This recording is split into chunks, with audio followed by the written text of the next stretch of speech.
مدینے سے امام حسین رضی اللہ تعالیٰ عنہ کی رحلت کا دن اہل مدینہ اور خود امام حسین رضی اللہ تعالیٰ عنہ کے لیے ایک غمگین دن تھا۔ اس غم کو وہ لوگ بخوبی سمجھ سکتے ہیں کہ جن کی حاضری مدینے میں ہوئی۔ ان کو معلوم ہے کہ مدینے سے واپس آنا کس قدر غمگین ہوتا ہے، اور وہ تو نواسۂ رسول ہیں کہ جن کی زیارت سے نبی کریم علیہ السلام اپنے قلب اطہر کو تسکین دیا کرتے تھے،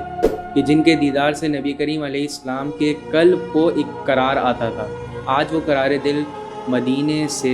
رخصت ہو رہا تھا۔ امام حسین رضی اللہ تعالی عنہ ایک انتہائی غم کی کیفیت میں مدینے سے رخصت ہو کر مکہ المکرمہ میں اقامت فرماتے ہیں۔ اور پھر کچھ یوں ہوا کہ یزیدیوں کی کئی کوششوں کے بعد اہل شام کہ جہاں پر یزید کی تخت گاوی تھی، وہاں کے لوگوں کو اپنی باتوں میں بھلا پھسلا کر یزید کی بیعت کروا دیتے ہیں۔ تو اہل کوفہ کے جو حضرت امیر معاویہ رضی اللہ تعالی عنہ کے دور سے ہی امام حسین کو خطوط بھیجا کرتے تھے اور اس بات کی درخواست کیا کرتے تھے کہ آپ ہماری طرف تشریف لائیں، تو امام حسین اس بات کو رد کر دیا کرتے تھے۔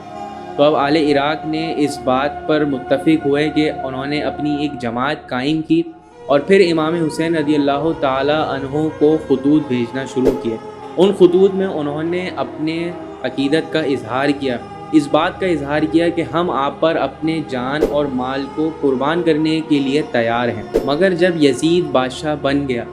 تو وہ اہل اسلام کے لیے اور خود دین کے لیے ایک خطرہ بن چکا تھا۔ لہٰذا اہل کوفہ اپنے خطوط میں یہ بات لکھتے تھے کہ ہم یزید کی بیعت کرنا نہیں چاہتے، ہم آپ کو اپنا امام بنانا چاہتے ہیں۔ تو اب اگر امام حسین رضی اللہ تعالیٰ عنہ اتنے خطوط کے بعد بھی ان کی یہ بات رد فرماتے تو گویا کہ معاذ اللہ آپ کا ان پر یہ اثر پڑتا کہ آپ چاہتے ہیں کہ وہ لوگ ایسے بادشاہ کی بیعت کر لیں کہ جو دین اسلام کے لیے اور خود اہل اسلام کے لیے ایک خطرہ ہے۔ لہذا اپنے شرعی حجت قائم کرنے کے لیے اپنے چچا زاد بھائی حضرت مسلم بن عقیل رضی اللہ تعالیٰ عنہ کو وہاں روانہ کرنے کا ارادہ فرمایا۔ آپ نے ان کو روانہ کرتے ہوئے ان کے ساتھ ایک خط لکھا۔ آپ نے اہل کوفہ کو لکھا کہ تمہارے اتنے اصرار کے بعد میں اپنا نائب وہاں پر بھیجتا ہوں، ان کی نصرت اور حمایت تم پر لازم ہے۔ تو آپ نے اپنے چچا زاد بھائی کو روانہ کیا اور ان کے ساتھ ان کے بہت ہی پیارے دو بیٹے بھی اس سفر میں شریک ہوئے۔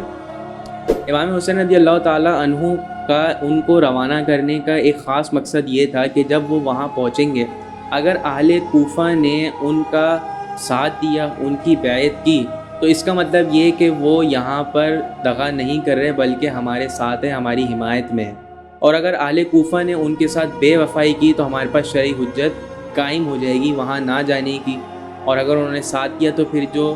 جلیل القدر اصحاب امام حسین رضی اللہ تعالیٰ عنہ کو کوفے جانے سے منع کر رہے تھے، تو آپ پھر ان کو بھی جواب دے سکتے ہیں کہ اہل کوفہ اس بار ہمارے ساتھ ہیں، وہ ہمارے ساتھ بے وفائی نہیں کریں گے۔ چنانچہ حضرت مسلم بن عقیل رضی اللہ تعالیٰ عنہ وہاں پر روانہ ہوتے ہیں اور کوفہ میں ایک شخص کے گھر آپ پناہ پذیر ہوتے ہیں۔ شخص کا نام مختار بن ابی عبید ہوتا ہے۔ حضرت مسلم بن عقیل رضی اللہ تعالیٰ عنہ کے کوفہ پہنچنے کی خبر وہاں کے لوگوں کے لیے بہت ہی خوشی کا باعث تھی کہ جب لوگوں کو پتہ چلا کہ مسلم بن عقیل رضی اللہ تعالیٰ عنہ امام حسین کے بھیجے ہوئے نائب ہیں، تو جوگ تر جوگ لوگ آنے لگے اور ان کی تعداد میں اضافہ تر اضافہ ہوتا گیا، حتیٰ کہ روایت میں آتا ہے کہ 12,000 لوگوں نے مسلم بن عقیل رضی اللہ تعالیٰ عنہ کی بیعت کی۔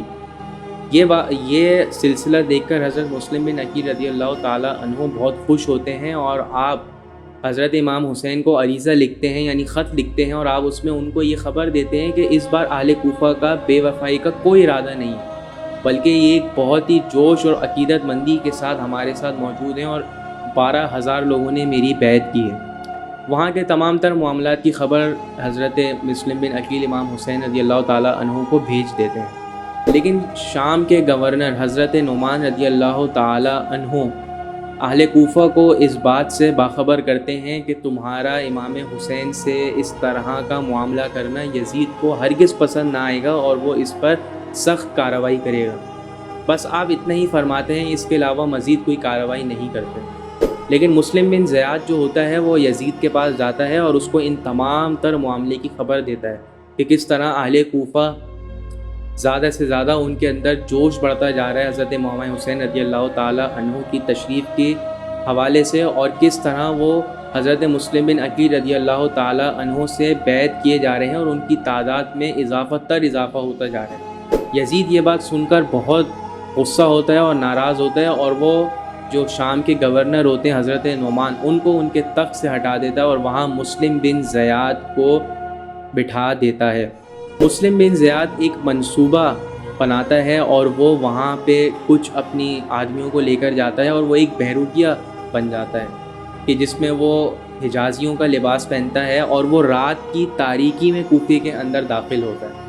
تو اہل کوفہ یہ سمجھتے ہیں کہ شاید امام حسین رضی اللہ تعالیٰ عنہ تشریف لے آئیں، اور وہ نعرے لگاتے ہوئے جاتے ہیں اور وہ بڑی خوشی سے جاتے ہیں کہ شاید امام حسین رضی اللہ تعالیٰ عنہ تشریف لے آئیں۔ اس بات کی خبر ابن زیاد کو ہوتی ہے، اور وہ مصلحتاً خاموش رہتا ہے کہ یہ دیکھنے کے لیے کہ اہل کوفہ کتنے زیادہ اس وقت جوش میں مبتلا ہیں، لیکن پھر ان کو اس بات کی خبر مل جاتی ہے کہ یہ امام حسین رضی اللہ تعالیٰ عنہ نہیں ہے۔ ابن زیاد کرتا یہ ہے کہ جہاں مسلم بن عقیل رضی اللہ تعالیٰ عنہ قیام فرماتے ہیں تو وہ اس شخص کے گھر پر جاتا ہے، اس شخص کو اور اہل کوفہ کے کچھ خاص اشخاص کو اس جگہ پر قید کر لیتا ہے۔ جب یہ خبر حضرت مسلم بن عقیل رضی اللہ تعالیٰ عنہ کو پتہ چلی تو آپ نے اہل کوفہ کو ندا دی، اور آپ کی اس ندا سے لوگ جمع ہوتے 40,000 کی جماعت جمع ہو گئی، اور انہوں نے اس قلعے کا احاطہ کر لیا کہ جہاں پر مسلم بن زیاد نے کچھ اہل کوفہ کو قید کیا ہوا تھا۔ حضرت مسلم بن عقیل رضی اللہ تعالیٰ عنہ کے ایک حکم کی دیر تھی، اور وہاں پر وہ 40,000 کی جماعت جب حملہ کرتی تو وہ چند ہی منٹوں میں اس قلعے کو فتح کر لیتے، لیکن حضرت مسلم بن عقیل رضی اللہ تعالیٰ عنہ نے ایک بادشاہ کے نائب ہونے کی حیثیت سے اس بات کا فیصلہ لیا کہ آپ پہلے جنگ نہ کریں، بلکہ یہ معاملہ گفتگو سے ہی حل ہو جائے۔ تو ہوا یہ کہ ابن زیاد نے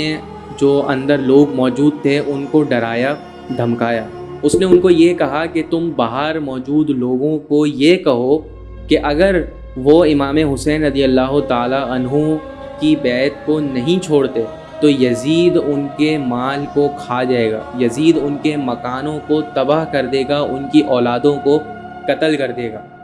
اور اگر تم ایسا نہیں کرتے تو ہم لوگ تم لوگوں کو قلعہ فتح ہونے سے پہلے تک ہی قتل کر دیں گے۔ تو وہ لوگ اس بات سے بہت ڈر جاتے ہیں، وہ فوراً قلعے کی جو دیواریں ہوتی ہیں ان کے اوپر کھڑے ہو کر لوگوں میں یہ انتشار پھیلانا شروع کر دیتے ہیں، اور آہستہ آہستہ اہل کوفہ اس بات سے ڈرنا شروع ہو جاتے ہیں، اور مسلم بن عقیل رضی اللہ تعالیٰ عنہ کی جماعت منتشر ہونا شروع ہو جاتی ہے، حتیٰ کہ شام تک آپ کے ساتھ صرف 500 آدمی باقی رہتے ہیں۔ اس کے بعد بھی جب آپ مغرب کی نماز شروع کرتے ہیں، جب آپ سلام پھیرتے ہیں تو دیکھتے ہیں کہ 500 میں سے ایک بندہ بھی آپ کے ساتھ موجود نہیں ہوتا۔ تو حضرت مسلم بن عقیل رضی اللہ تعالیٰ عنہ اس بات سے بہت غمگین ہوتے ہیں، اور آپ کو سب سے زیادہ اس بات کا غم کھایا جاتا ہے کہ آپ امام حسین رضی اللہ تعالیٰ عنہ کو یہاں کے تمام تر معاملات کی خبر ایک مثبت انداز میں دے چکے ہیں۔ آپ ان کو یہ بتا چکے ہیں کہ اہل کوفہ اس بار بے وفائی نہیں کریں گے، اور 12,000 کے لوگوں نے مجھ سے بیعت کی ہے، اور آپ نے اپنی درخواست میں اس بات پر زور دیا ہوتا ہے کہ آپ یہاں پر تشریف لائیں، اور اس بات میں مسلم بن عقیل رضی اللہ تعالیٰ عنہ کو بڑا پختہ یقین ہوتا ہے کہ امام حسین رضی اللہ تعالیٰ عنہ آپ کی اس بات کو رد نہیں فرمائیں گے، اور آپ اپنے اہل خانہ کے ساتھ یہاں پر تشریف لے آئیں گے۔ ایک طرف آپ کو یہ غم کھا رہا ہوتا ہے، اور دوسری طرف وہاں پر ایک تنہا اپنے دونوں بچوں کے ساتھ رہنے کی پریشانی الگ ہوتی ہے۔ تو کچھ دیر میں آپ کو وہاں پر پیاس لگتی ہے، تو ایک بوڑھی خاتون آپ کو دیکھتی ہے اور وہ آپ کو پانی دیتی ہے، وہ آپ کو پہچان جاتی ہے اور مسلم بن عقیل رضی اللہ تعالیٰ عنہ کو اپنے گھر میں پناہ دیتی ہے۔ لیکن اس عورت کا جو بیٹا ہوتا ہے وہ بدبخت اس مسلم بن زیاد کے کسی بندے کا خبری ہوتا ہے، وہ اس کو خبر دیتا ہے کہ مسلم بن عقیل اس وقت میرے گھر میں موجود ہے۔ وہ ابن زیاد کو بتاتا ہے، تو ابن زیاد اپنی کچھ آدمیوں کی فوج کو وہاں بھیجتا ہے، اور وہ کہتا ہے کہ مسلم بن عقیل کو گرفتار کر کے لے آؤ۔ لہٰذا جب وہ وہاں پہنچتے ہیں تو مسلم بن عقیل رضی اللہ تعالیٰ عنہ اپنی تلوار نکال کر باہر پہنچ جاتے ہیں، اور آپ ان کے اوپر اس طرح لپکتے ہیں کہ جیسے شیر اپنا شکار کرنے کسی جانور پر لپکتا ہے، اور آپ اس قدر بہادری کے ساتھ ان کے ساتھ مقابلہ کرتے ہیں کہ وہ آپ سے مقابلے میں شکست کھا جاتے ہیں، کئی لوگ زخمی ہو جاتے ہیں، تو وہ سمجھ جاتے ہیں کہ ہم ان کا مقابلہ نہیں کر سکتے، لہذا وہ مسلم بن عقیل رضی اللہ تعالی عنہ کو کہتے ہیں کہ ہم آپ کے ساتھ جنگ کرنا نہیں چاہتے، بلکہ آپ ہمارے ساتھ مسلم بن زیاد کے پاس چلیں اور وہاں پر گفتگو کر لیں۔ حضرت مسلم بن عقیل رضی اللہ تعالی عنہ یہ فرماتے ہیں کہ میں بھی یہی چاہتا ہوں کہ ہمارے درمیان جنگ نہ ہو اور ہم آپس میں بیٹھ کر گفتگو کر لیں، لہٰذا مسلم بن عقیل رضی اللہ تعالی عنہ اپنے دونوں بچوں کو لے کر اس فوج کے، یعنی جو چند آدمیوں کی فوج ہوتی ہے، اس کے ساتھ چلتے ہیں، لیکن ابن زیاد اس قدر بدبخت اور مکار ہوتا ہے کہ وہ جہاں پر موجود ہوتا ہے اس نے وہاں اس کونے میں اور اس کونے میں دو تلوار بازوں کو کھڑا کیا ہوا ہوتا ہے، اور ان کو یہ آرڈر دیا ہوا ہوتا ہے کہ جیسے ہی مسلم بن عقیل رضی اللہ تعالی عنہ داخل ہوں گے تم نے ان کے اوپر لپک کر حملہ کر دینا ہے۔ تو ایسا ہی ہوتا ہے، مسلم بن عقیل رضی اللہ تعالی عنہ قرآن کی آیت پڑھتے ہوئے اس جگہ میں داخل ہوتے ہیں اور وہ تلوار باز فوراً آپ پر لپکتے ہیں اور وہ آپ کو شہید کر دیتے ہیں۔ مسلم بن عقیل رضی اللہ تعالی عنہ دونوں بیٹے اس قدر سہم جاتے ہیں کہ ایک بھائی دوسرے بھائی کو دیکھتا ہے اور دوسرا بھائی اپنے پہلے بھائی کو دیکھتا ہے کہ اب ہم کیا کریں، اور ان کے ہاتھ میں ان کے باپ کی ایک لاش ہوتی ہے۔ اس کے بعد ان بدبختوں کو اس بات پر بھی رحم نہیں آتا اور وہ لوگ ان بچوں کو بھی اس بے دردی کے ساتھ قتل کر دیتے ہیں۔